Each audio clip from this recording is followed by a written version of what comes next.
Let me ask you something most people are too uncomfortable to say out loud. If you live alone in your ADS, have you ever wondered what would happen if something went wrong and no one noticed for hours, or even days? Most people assume living alone at this age is automatically risky. That independence slowly becomes dangerous. But in reality, the biggest safety problems I see aren't caused by age at all. They come from a few small habits most people were simply never taught. I am Dr. James Foster. I've worked with thousands of adults over 70 and 80 who wanted to stay independent safely.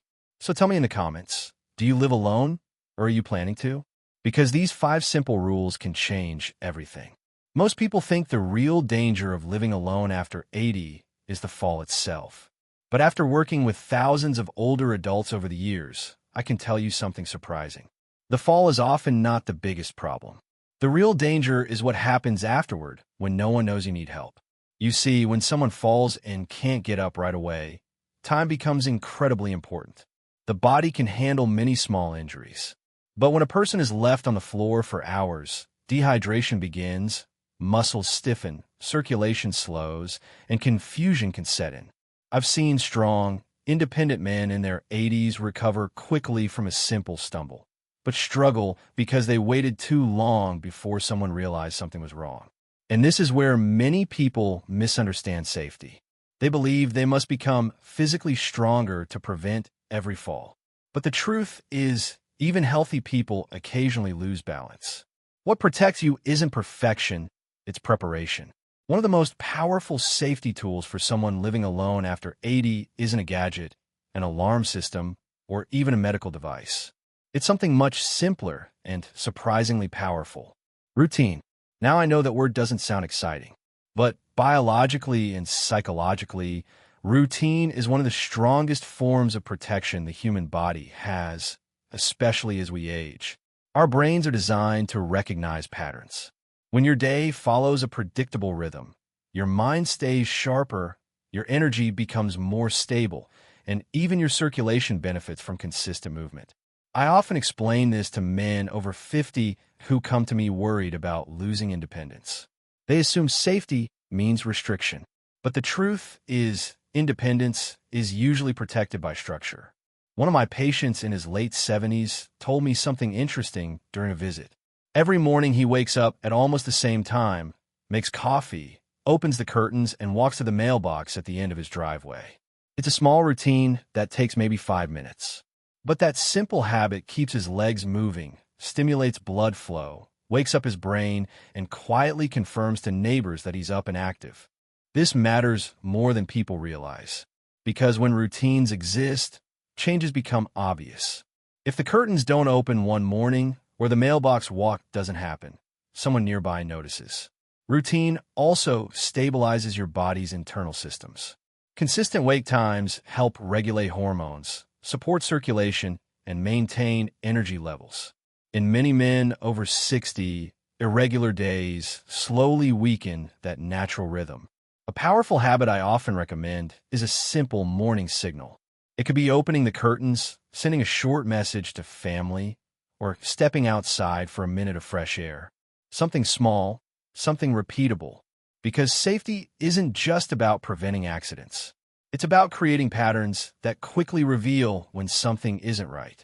And once your daily rhythm is solid, the next step becomes even more important, making sure the spaces inside your home support that independence instead of quietly working against it. Most people believe accidents at home happen randomly. A simple misstep, a moment of bad luck, the kind of thing no one could really predict. But after years of working with older adults and men well into their 60s, 70s, and 80s, a very clear pattern appears. Nearly every serious household accident happens in 3 specific areas of the home: the bathroom, the kitchen, and the stairs. There's a biological reason for this. As we age, circulation slows slightly, balance reactions become a bit less sharp, and muscles that stabilize the hips and legs lose some strength if they aren't used regularly. That doesn't mean you're fragile. It simply means your body has less margin for slippery surfaces and sudden movements. The bathroom is often the most common problem zone. Smooth tile, wet floors, and stepping in and out of the shower create the perfect conditions for a loss of balance. A simple adjustment can make a massive difference. A non-slip mat inside and outside the shower, and a stable grab bar near the entry point can dramatically reduce risk without changing how the room looks or feels. The kitchen comes next. Many men over 50 still enjoy cooking, but the danger usually isn't the stove. It's reaching too high or bending too low. When you stretch or twist suddenly, your balance system has to react quickly. One simple habit helps here. Keep everyday items between waist and chest level so your body stays in its strongest position. Then there are the stairs. Stairs demand coordination, leg strength, and good blood flow to the muscles that control each step. A well-lit staircase and a solid handrail on both sides provide quiet stability. And once the environment becomes safer, something even more powerful begins: protecting your independence, the strength inside your own body. One of the biggest fears people have about living alone after 75 isn't actually the person living alone. It's the family. Sons, daughters, and close friends often carry a quiet worry in the back of their minds. They wonder if everything is okay, but they also don't want to take away the independence that matters so much. And this is where one small communication habit can change everything. Our brains and bodies are wired for connection. Even brief moments of communication stimulate mental clarity, improve emotional stability, and keep daily energy patterns more consistent.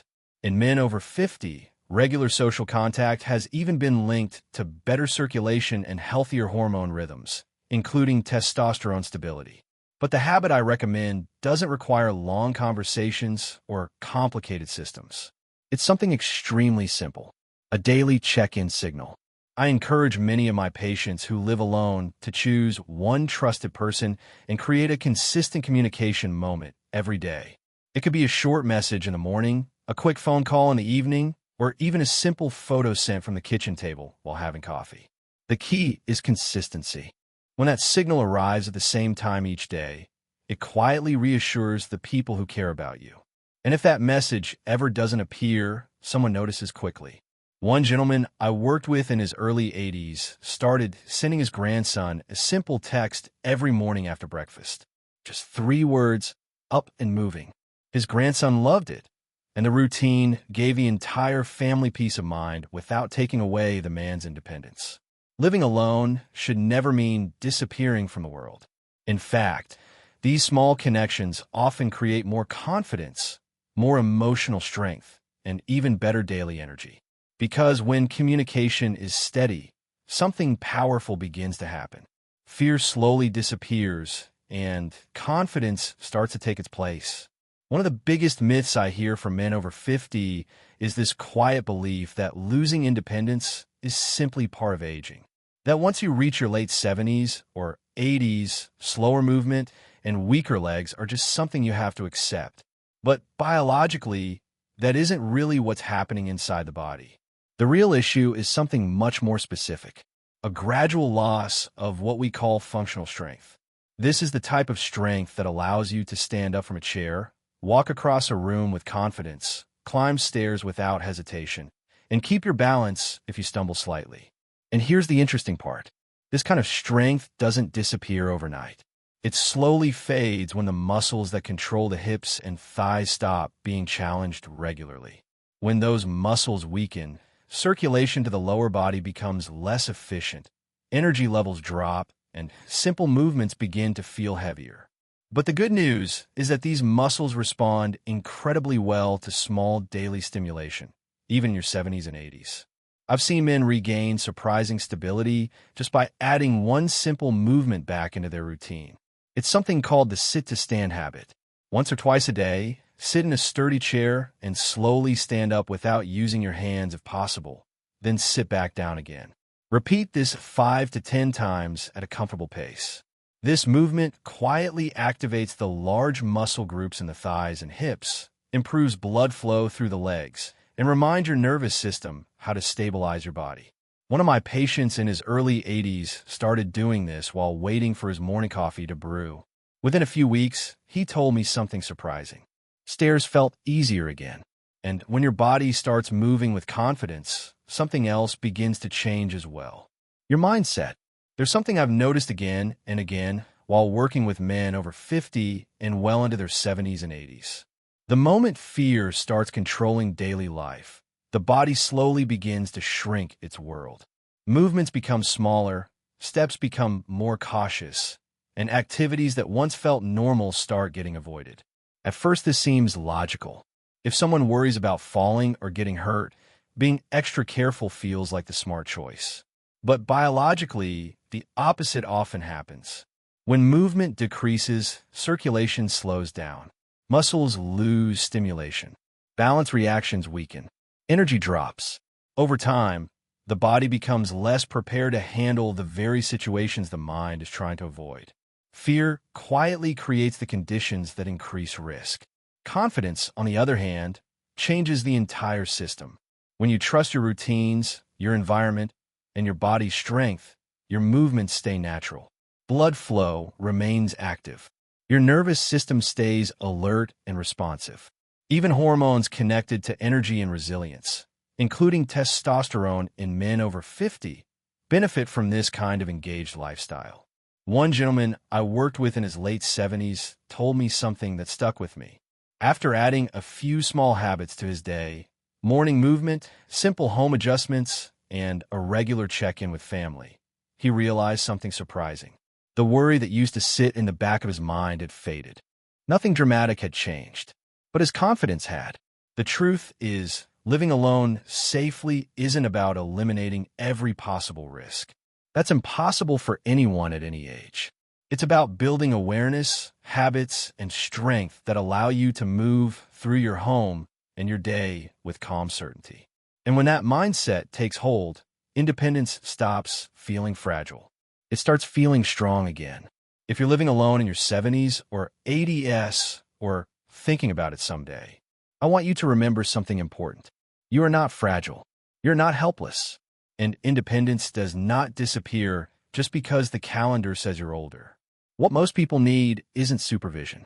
They need the right habits, the right environment, and the right awareness. I've seen countless men and women in their 80s live confident, independent lives simply because they followed a few smart rules like the ones we talked about today. And the truth is, thousands of people in this community are navigating the same stage of life together. So if this video helped you even a little, press like, subscribe, and share your experience in the comments.